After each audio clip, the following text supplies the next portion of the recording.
Halo Sobat Nes, ketemu lagi nih di podcast bersama Nes Dental Clinic Level Up Your Smile, Level Up Your Life. Di podcast kali ini kita kedatangan tamu seorang dokter spesialis nih, dokter gigi spesialis, dokter gigi Yeni Puspitasari, spesialis penyakit mulut ya dok ya. Jadi dokter Yeni ini sudah menyelesaikan pendidikan spesialisnya dan sekarang sudah menjadi dokter gigi spesialis penyakit mulut seperti itu. Ya, selamat sore dok. Selamat sore, Dr. Lucy. Diperkenalkan dulu dok, dokter Yeni ini siapa sih gitu? Oke. Biar Sobat Nes tahu nih.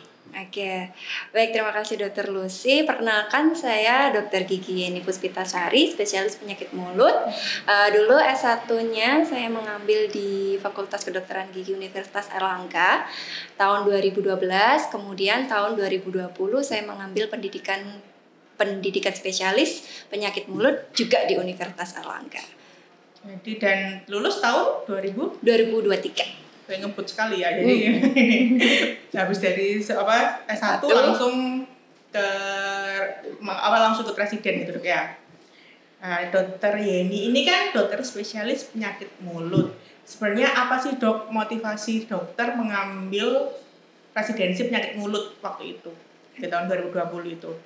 Ya, awal mula kenapa saya ingin mengambil spesialis penyakit mulut itu berawal dari ketertarikan saya dalam mempelajari penyakit-penyakit yang terdapat di penyakit mulut seperti itu. Mungkin jika di survei ya pada mahasiswa koas, departemen apa yang menjadi momok bagi mereka, mungkin salah satunya adalah penyakit mulut ya. Dan menurut saya itu adalah hal yang membuat saya tuh tertarik gitu loh.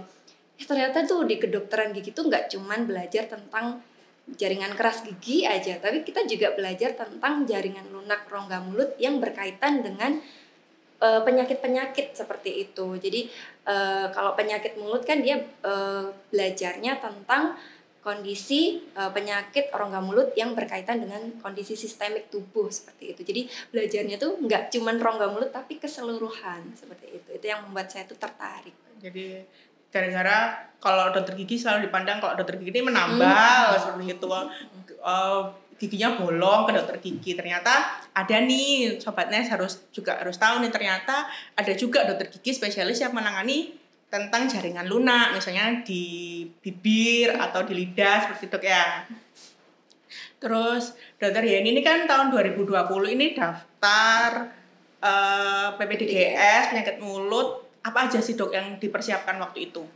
Oke, waktu saya mendaftar PPDGS ya, penyakit mulut di UNER itu pertama kali yang saya persiapkan adalah TPA.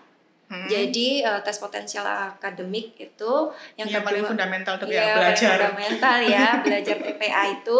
Yang kedua adalah belajar TOEFL, di mana TPA dan TOEFL ini menjadi salah satu syarat atau kunci bisa lolos administrasi. Oh begitu. Jadi sebelum mendaftar ini sudah harus punya TOEFL, sudah punya sertifikat TOEFL dan TPA? Enggak sih, cuman nanti ketika mendaftar ada tes itu. Oh gitu. Seperti itu. Jadi syaratnya itu nanti kalau sudah lolos administrasi baru nanti tes-tes selanjutnya seperti tes wawancara dan tes bidang akademik seperti itu.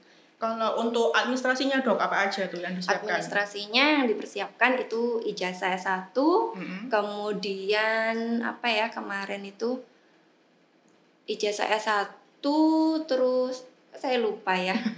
Kalau di PPDGS ini perlu rekom nggak dok? Mungkin ya, soalnya itu rekomendasinya, rekomendasi dari rekomendasi juga berkas S1, rekomendasi sama waktu itu sertifikat seminar sih yang pernah diikuti, apalagi kalau misalnya saya maunya di penyakit mulut ya, jadi saya harus sering mengikuti seminar yang berkaitan dengan penyakit mulut seperti itu. Seperti kayak nanti ketika kita lolos administrasi itu di wawancara itu juga akan ditanyakan kayak kamu sudah pernah upgrade ilmu penyakit mulut apa saja selama kamu GP seperti itu. Kayak gitu. Jadi seminar-seminar yang kita ikuti itu juga dikorek ya waktu kita wawancara. Jadi saat administrasi juga. Kalau ngomong-ngomong tentang rekomendasi nih dok, kalau di sentra pendidikan yang dokter Yeni daftar waktu itu butuh rekomendasinya berapa? Kalau saya itu cukup 2. itu semuanya dari penyakit mulut. Soalnya kan ada nih di sektor pendidikan lain, misalnya mau ambil penyakit mulut, satunya boleh nih nggak penyakit mulut kayak gitu. Kebetulan kalau ingin kuat gitu ya rekomendasinya, kedua-duanya harus berhubungan seperti itu. Jadi kebetulan waktu itu saya keduanya juga dari SP penyakit mulut, kayak gitu. Tapi rekomendasi ini kan syarat administratif dok ya. Kalau gitu. kita nggak belajar, ya tetap aja. Iya. Jadi soalnya kan ada nih, wah aku nih rekomku nggak kuat nih, tapi dia belajarnya kuat ya tetap aja. Ya lulus. Ada juga yang dia belajarnya asal-asalan, belajarnya asal-asalan terus gara-gara rekomnya kuat belum tentu. Soalnya mungkin di semua sentra pendidikan kalau rekomendasi ini menjadi syarat administratif, tidak meluluskan dok ya. Benar. Misalnya nilainya sama nih dokter ini sama dokter sama saya gitu, terus siapa nih yang paling kuat rekomendasinya, mungkin kayak gitu dok ya. Kalau di sistemnya PPDGS itu. Terus selain TOEFL, TPA, rekomendasi, setelah itu tes apa dok kalau sudah lulus administrasi nih? Misalnya. Ada tes psikologi juga. Oh ada ini psikotesnya. Ada psikotesnya juga. Nah itu juga biasanya yang membuat bingung. Kadang beberapa teman-teman itu sebelum mereka daftar PPDGS mereka ikut kursus. Jadi ada kursus sendiri untuk tes psikologi itu. Oh iya, jadi nanti dikasih tips and jadi les kayak gitu loh, les kayak gitu, les khusus psikologis itu. Gitu. Jadi habis dari tes administrasi lulus, terus tes psikologi, setelah itu tes apa?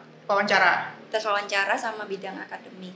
Kalau tipsnya dok, kalau misalnya kita mau daftar PPDGS nih, biar lulus wawancara apa nih yang harus kita persiapkan dok? Nah sebenarnya kalau untuk wawancara itu nggak perlu bertele-tele, juga nggak yang jujur-jujur amat gitu. Maksudnya gini, misal pun kita itu belum berpengalaman ya menangani kasus penyakit mulut, tapi setidaknya kita tuh menjual diri kayak ya nanti kedepannya, makanya saya ingin mengambil penyakit mulut tuh supaya kedepannya ketika ada pasien tuh rasanya lebih ahli seperti itu loh.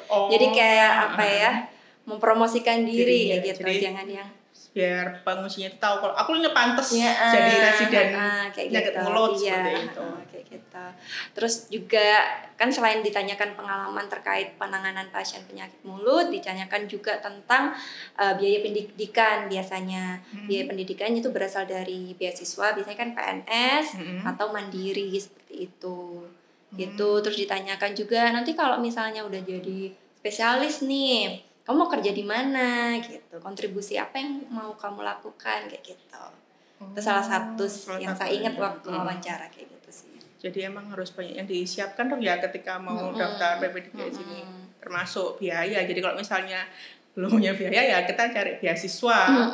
Kalau misalnya cari beasiswa nggak dapat ya yayasan ayah bunda. Iya, kalau sudah menikah beasiswa suami. Oh iya benar gitu. sih, yayasan suami. Yayasan ayah bunda dan suami.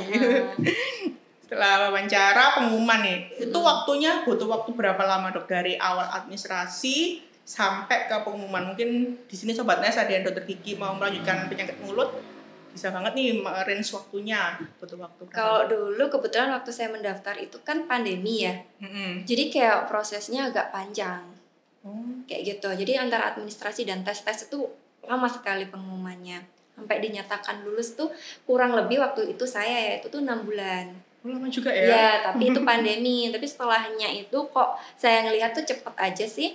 Kayak pokoknya intinya proses-proses kayak gitu mungkin kalau setelah tes TPA, psikologi sama bahasa Inggris, kemungkinan antara ini tuh cuman sebulanan gitu sih, dok. Gitu ya. Jadi selain harus yang dipersiapkan juga dipersiapkan waktunya, mungkin ya diluangkan waktunya dalam waktu segitu kalau mau daftar PPDGS. Terus waktu tahun 2020 itu kan dokter Yeni sudah jadi residen nih, jadi residen penyakit mulut. Kehidupan residen penyakit mulut ini gimana dok? Apakah sama dengan waktu kita koas atau berbeda? Sangat berbeda. Jadi kalau kita dulu kalau S1 gitu ya, kita tuh masih yang diajari ya. Kita tuh masih dapat materi kuliah, kita masih ketika praktek itu masih didampingi. Ketika kehidupan residen tuh berbeda 180 derajat. Jadi kayak kalau masalah materi perkuliahan kita yang harus presentasi. Jadi selama 3 tahun itu kita presentasi. Bukan kita mendapatkan presentasi seperti itu. Kita mendapatkan materi dari dosen tuh nggak ada ceritanya seperti itu. Ya kita yang presentasi, kemudian untuk penanganan kasus juga kita itu yang harus memutuskan. Kalau dulu kan kita masih ada pendampingan, terus dosen juga masih memberikan masukan. Nah ini kayak kita benar-benar harus bisa memutuskan tindakan apa yang harus kita lakukan dan bertanggung jawab juga. Jadi ketika ditanyain nih sama dosen nih, kenapa kamu melakukan itu? Alasannya apa? Jadi apapun itu kamu harus bertanggung jawab seperti itu. Meskipun di situ ada DPJP dok ya yang bertanggung jawab ke pasien, tapi soalnya ada nih teman saya bilang kalau residen itu merupakan proses pendidikan orang dewasa. Jadi selain belajar, bekerja, mengabdi dan silaturahmi kayak gitu kan ya. Jadi semua residen dok ya seperti ini, nggak cuma residen yang mayor kayak gitu kan. Penyakit mulut ini berapa tahun sih dok ininya pendidikannya? 3 tahun. 3 tahun. Jadi sama aja ya. Jadi kita meskipun di situ ada DPJP, kalau kita salah terapi ya hati nurani kita yang bergerak di situ dok ya. Benar. Kayak gitu. Jadi beda dengan koas yang kita ikut residennya mungkin masih diajari. Kita pun nanti waktu residen kita juga harus mendampingi koas. Jadi tanggung jawab koas adalah tanggung jawab kita untuk melapor ke DPJP seperti itu. Berat sekali nih. Proses pendidikan orang dewasa ini sangat berat ternyata ya. Gitu. Nah, terus sekarang kan Dokter Yeni sudah lulus nih, residennya sudah menyelesaikan proses pendidikannya selama 3 tahun, sekarang sudah jadi spesialis penyakit mulut. Nah, Dokter Yeni ini kebetulan adalah seorang dosen gitu ya di mana dok? Fakultas Kedokteran Gigi Universitas Muhammadiyah Surabaya. Nah, kalau boleh tahu nih dok, kalau penyakit mulut apa prospeknya tuh selalu ke dosen atau bisa nih kita jadi klinisi seperti itu? Sangat bisa. Jadi prospek untuk penyakit mulut menjadi klinisi itu sangat banyak ya. Khususnya sih di rumah sakit, baik rumah sakit milik pemerintah maupun rumah sakit swasta gitu. Jadi mungkin memang spesialis penyakit mulut ini kurang banyak dikenal ya, baik dari kalangan sendiri pun mungkin juga masih belum banyak. Masih susah untuk konsul ya. Untuk konsul gitu masih banyak yang belum ini. Cuman sebenarnya prospeknya tuh banyak sekali. Nah, karena prospeknya banyak sekali ini, sebenarnya kalau kita mau buat klinik khusus untuk ilmu penyakit mulut ya, itu juga prospeknya besar seperti itu. Jadi mindset kalau IPM selalu nanti jadi dosen sebenarnya enggak juga gitu, karena kita juga prospeknya itu di rumah sakit seperti itu. Terus kalau untuk dari Dokter Yeni sendiri, kenapa sih dok kok Dokter Yeni memilih untuk menjadi tenaga pendidik? Oke. Untuk tenaga pendidik ya, sebenarnya tuh ini sih. Ibu saya tuh pengen banget ya, dulu sebelum saya mengambil kedokteran gigi, ibu saya tuh pengen saya tuh ambil PGSD. Oh, gitu. Jauh ya? Dari dokter gigi ke PGSD. Jadi kayak intinya tuh pengen anaknya tuh jadi guru kayak gitu. Karena menurut beliau itu kalau guru tuh amal jariahnya besar gitu. Menurut beliau gitu. Tapi memang basicnya saya pengennya kesehatan kayak gitu. Udah saya masuk FKG, saya lanjut spesialis. Saya daftar jadi dosen kayak gitu.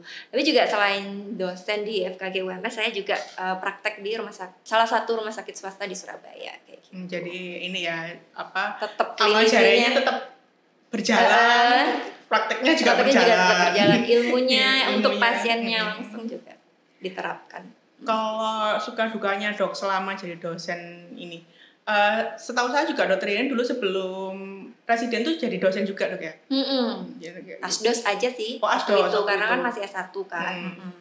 Suka dukanya ketika udah jadi dosen nih dok, apa mahasiswanya susah diajarin, pusing nih, waduh kok gini ya ternyata jadi dosen kayak gitu. Itu tadi yang saya jelaskan di awal ya, kan IPM tuh momok ya. Kalau bisa disurvei itu kan departemen apakah yang menjadi momok bagi kalian gitu ya, benar. Pasti jawabannya IPM kayak gitu, karena mereka hafalannya itu harus banyak kayak gitu kan. Nah itu jadi ya gitu mahasiswa ya. Kalau misalnya ditanyai tentang suatu penyakit ya, mereka tuh paham sebenarnya ini penyakit apa.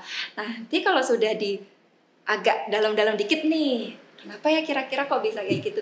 Nah itu mulai kayak melewat. Jadi kadang mereka susah mungkin untuk memahami patogenesis suatu penyakit karena memang kan panjang gitu kan ya itu sih.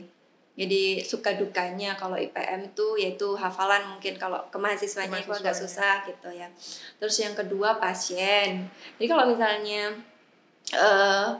ada list of disease yang mereka harus penuhi sebagai requirement kan, nah itu yang kadang tuh susah untuk mereka temukan kayak gitu. Itu suka duganya kalau misalnya jadi dosen IPM itu jadi curhat, dok saya belum nemu pasien ini, dok saya belum nemu pasien itu gitu sih. Iya, soalnya kalau koas nih ini ya kita kan based on recruitment ya, jadi kalau nggak dapet ininya dosennya jadi tempat curhat. Jadi aduh ya apa waktunya kurang berapa hari ini mereka harus pindah stase kayak gitu kan, jadi kita ikut mikir gitu. Dan dokter ini sudah menjelaskan nih dari awal sampai akhir. Kalau tips and triknya nih dok, setelah tips and trik jadi sebelum jadi residen ke residen sama tips and trik waktu jadi dosen penyakit mulut apa aja nih dok biar tercapai nih sampai di titik jadi dosen penyakit mulut nih sekarang dokter Yeni. Jadi berarti ceritanya ini udah ngambil IPM, udah lulus terus mau daftar dosen gitu tak? Enggak, bukan. Jadi tips and trik buat lulus PPDGS mungkin dulu apa aja tips and triknya. Selain belajar nih dong, belajar dan beasiswa ayah bunda dan beasiswa suami ya. Tips and triknya itu memang ya kehidupan spesialis yang saya rasakan. Saya bukan nakut-nakuti ya, karena semua proses itu nggak ada yang mudah ya, pasti susah ya, harus kita jalani kayak gitu. Jadi ini aja sih, jaga mental satu ya, karena pressure menjadi koas dan pressure menjadi residen tuh jauh berbeda, berkali-kali lipat kayak gitu. Karena kita udah dianggap sebagai orang yang berkompeten waktu S1 ya kan, sudah jadi DGP gitu kan, dan sudah berpengalaman untuk mengerjakan pasien. Nah seperti itu satu, jadi mental.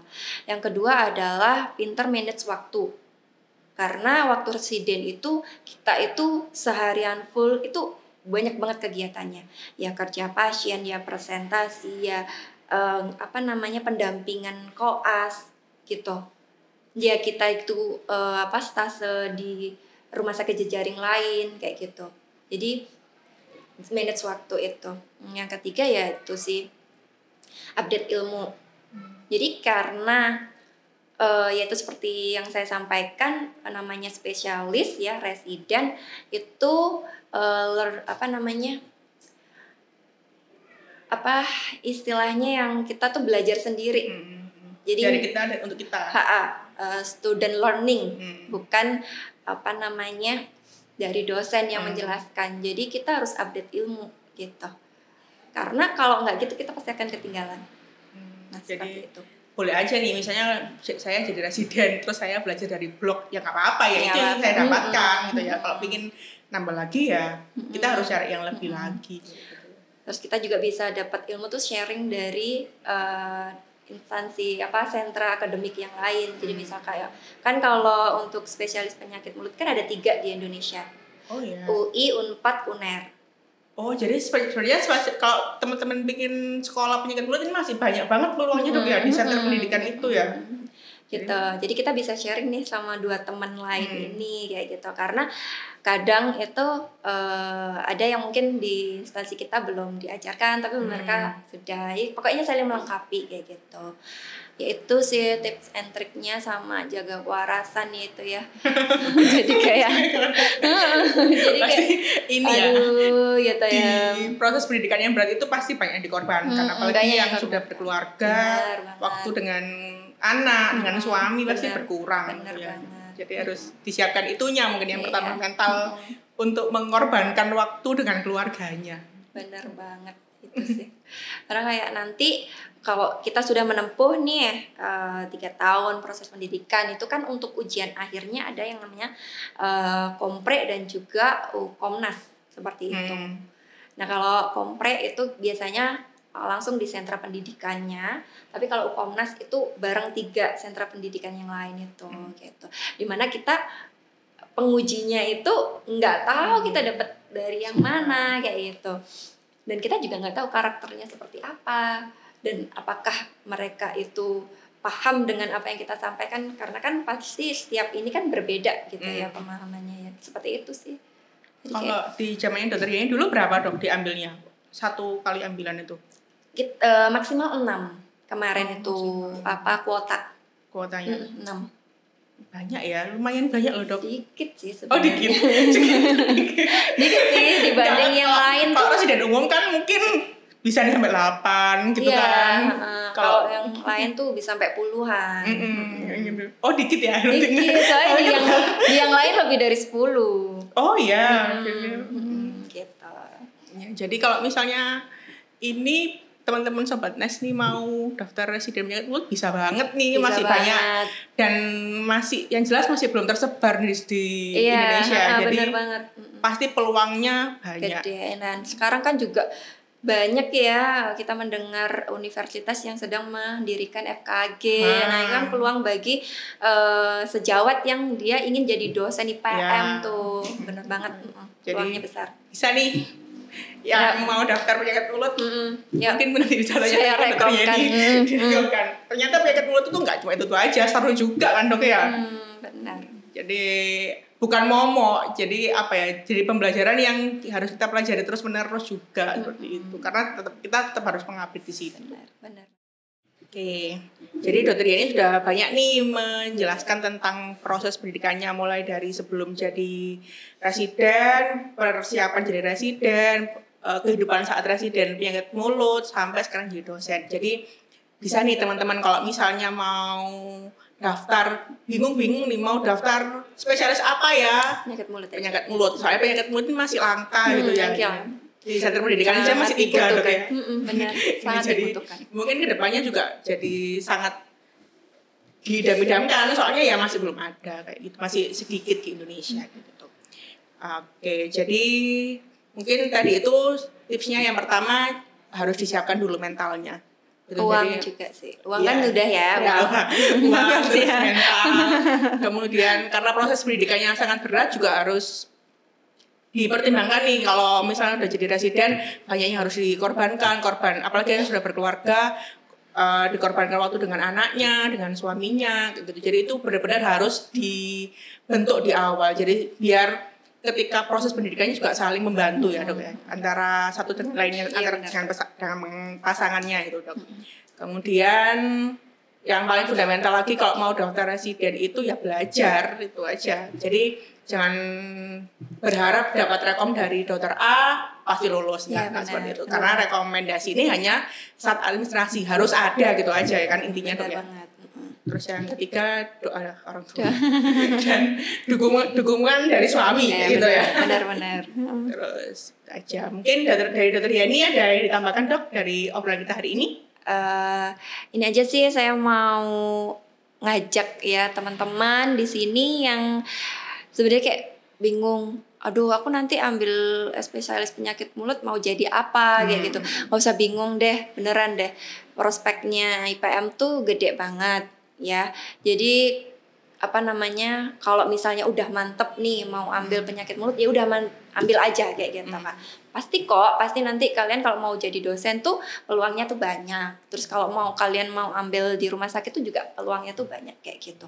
Karena masih jarang gitu loh rumah sakit yang punya SPPM kayak gitu. Dan mungkin yang dari segi pendaftar PPDGS-nya juga agak landai dok ya daripada yang sudah sekarang kan yang lagi bajaknya kan orto tuh dok misalnya atau konser gitu kan kalau pingin yang peluangnya buat masuknya gede dan ketika bekerja nih jadi nggak bingung lagi kalau SPPM kan ya udah selesai residen ya aku bekerja gitu nggak harus sekolah yang aku harus ambil ini biar persaingannya soalnya kan di center di bidang lain kan persaingannya sudah ketat ya kita harus subspesialis kayak gitu kan. Benar. Jadi kan memang kalau mau nyari peluang yang gede ya IPM sih jawabannya karena kan bisa dihitung jari lah rumah sakit yang punya IPM kayak gitu. Itu aja mungkin. Sudah dokter? Sudah. Tambahannya. Oke, terima kasih dokter Yeni atas sharing-sharingnya hari ini. Semoga bermanfaat nih buat Sobat Nes atau Sobat Nes yang sekarang masih mau daftar FKG. Oh nanti kalau aku daftar FKG. Soalnya dulu tuh saya ada nih dok. Waktu di awal maba itu saya dikasih 1000 mimpi. Harus apa aja nih yang bisa kita capai selama waktu itu. Nah waktu itu saya sebenarnya ada nulis dokter gigi Lucy di SPPM. Berarti saya tunggu ya dokter Lucy ya. Waduh, agak berat juga nih ketika masuk. Waduh. Mungkin teman-teman bisa nih kalau misalnya aku mau daftar FKG, oh nanti aku ada gambaran nih mau ambil spesialisnya spesialis penyakit mulut kayak gitu. Benar. Yang jelas dijalani dulu aja. Jalani dulu FKG-nya. aja. Yang sudah dokter gigi bingung nih mau daftar ini takut nggak keterima soalnya persaingannya ketat, bisa banget nih jadi spesialis penyakit mulut yang masih landai dan peluang untuk bekerjanya kembali itu juga sangat besar. Mungkin itu aja podcast kita hari ini, sampai jumpa di podcast selanjutnya. Semoga bermanfaat ya buat teman-teman semua. Oke, sampai jumpa di podcast selanjutnya. Next Dental Clinic, level up your smile, Level up your life. Ya.